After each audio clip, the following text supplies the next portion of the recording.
Trafficking of women and children is one of the worst forms of human rights violation. Today, it has reached beyond any boundaries and jurisdictions.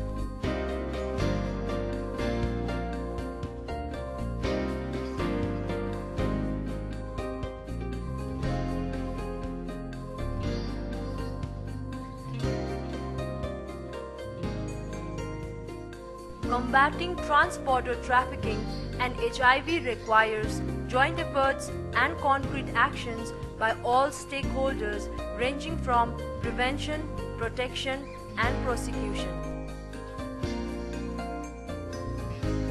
Nidan Foundation, in collaboration with UNDP RCC Colombo, Sri Lanka, initiated a dialogue on combating trans-border human trafficking and HIV between Bodo Territorial Council, Assam and Royal Kingdom of Bhutan by organizing a regional consultation with stakeholders from both the region on January 27th and 28th, 2008 at Kokrajhar.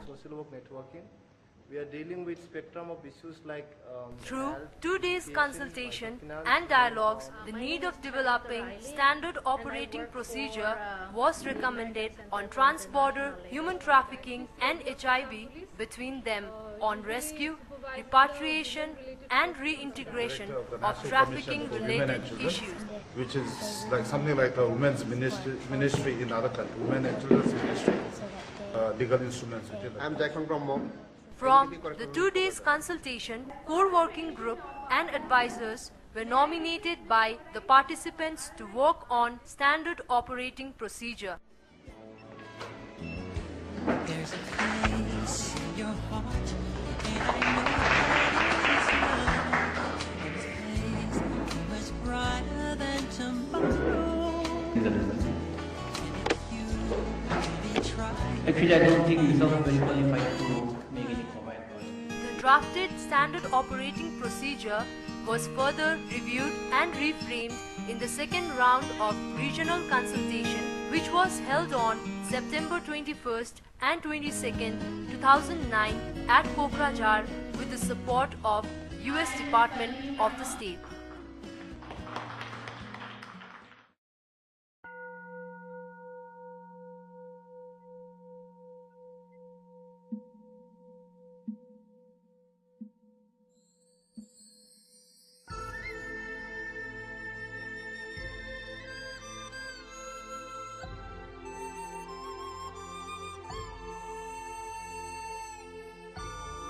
In November 2009, National Commission of Women and Children, Bhutan, organized a national consultation at Paro, where Nidan Foundation was invited to present the overview of standard operating procedure amongst the high-level government representation. After the presentation of standard operating procedure, Nidan's chairman Digambar Nazare met various government officials and CSOs to discuss the issue of cross-border human trafficking and need of building strong regional collaboration in combating human trafficking. During the Paro consultation, it was suggested that core group consultation be organized to relook once again at the standard operating procedure, and for the meeting be organized to prepare Memorandum of Understanding between Nidan and National Commission of Women and Children.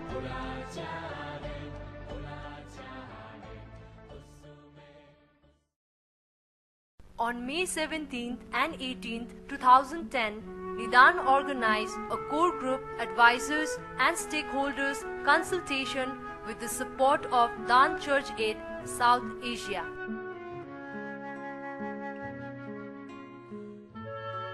Participants from various NGOs from entire 8 states of Northeast, representatives from Royal Kingdom of Bhutan, UNIFEM, Delhi, participated in the 2-day consultation program held at Hotel Grand Starline, Guwahati to finalize the standard operating procedure. The program started with lighting of the inaugural lamp by Bhutan and Indian delegations.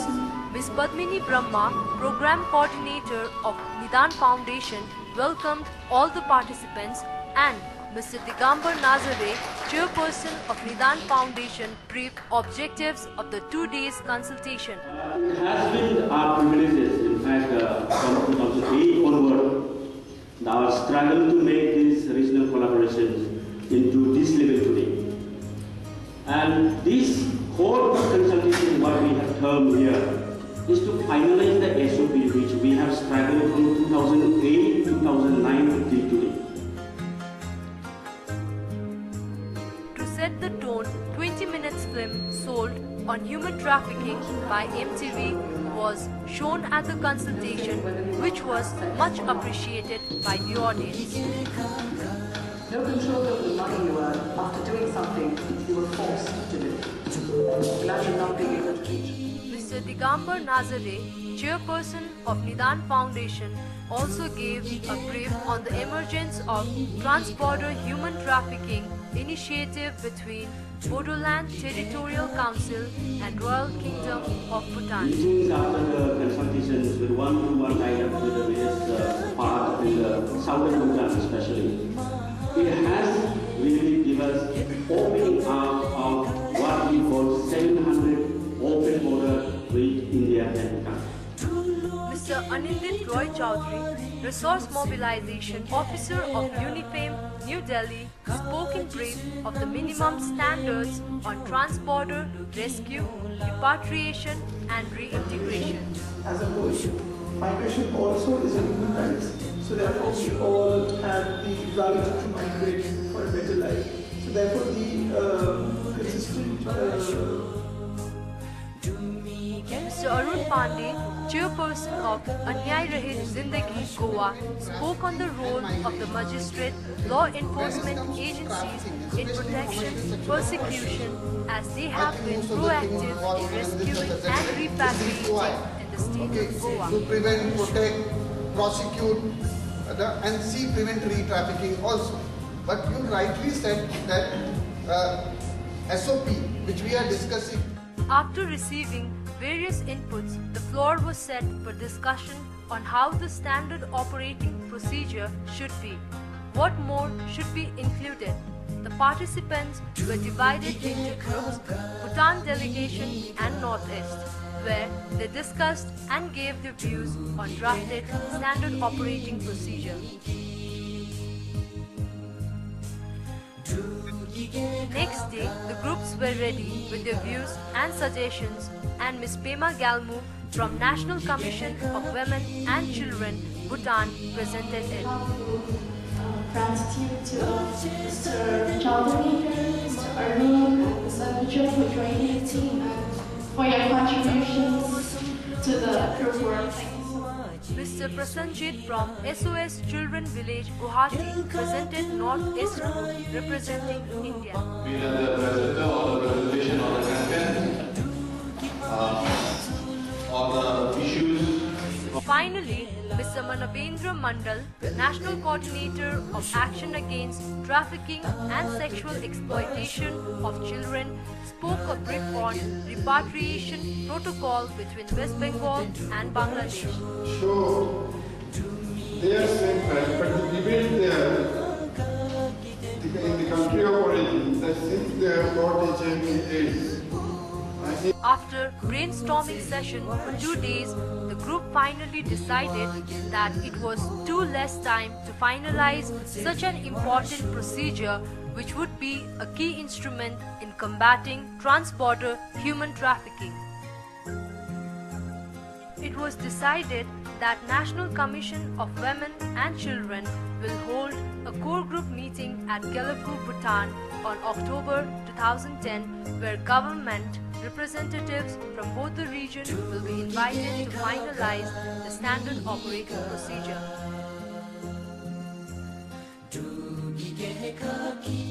After intense discussion, the groups agreed that a discussion forum on the net would be created so that more inputs can be incorporated before before the standard operating procedure is finalized and signed.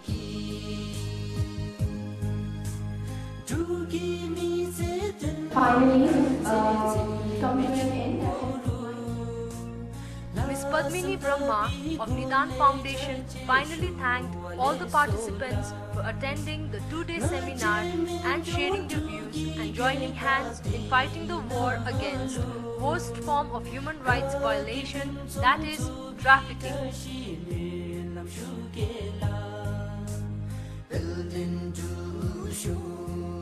This is what some of the participants had to say. I'm Anindit Roy Chaudhary.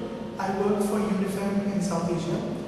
I work on the issue of resource mobilization for South Asia, but I also am an expert or have some expertise on the issue of anti-human trafficking, and therefore I'm here.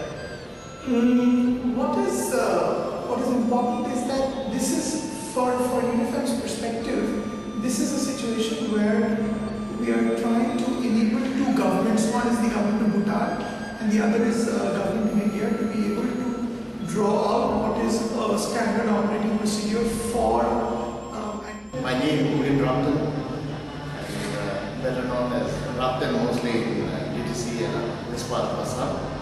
I represent Bhutan India Friendship Association and local chapter in the South Central part of Bhutan, that is Gelifu.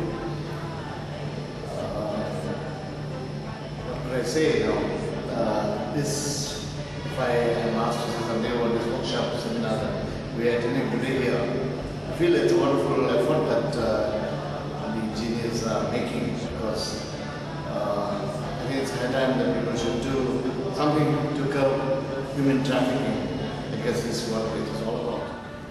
I am Manavendra Mandal from ADSEC India.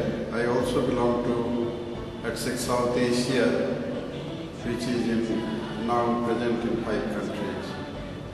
Internationally, human trafficking is increasing day by day, and it's a 3rd largest business, maybe $12 to $15 billion a year globally. I'm Chinpalden, and then I come from Thimphu, representing an NGO by the name National Women's Association of Bhutan. We were established in the year 1985 by the resolution passed by the National Assembly as a semi-government, but later on it was converted into an NGO. So our main objective is to develop the socio-economic status of women in the country, especially the... I'm Moi, also called Mimi, and I come from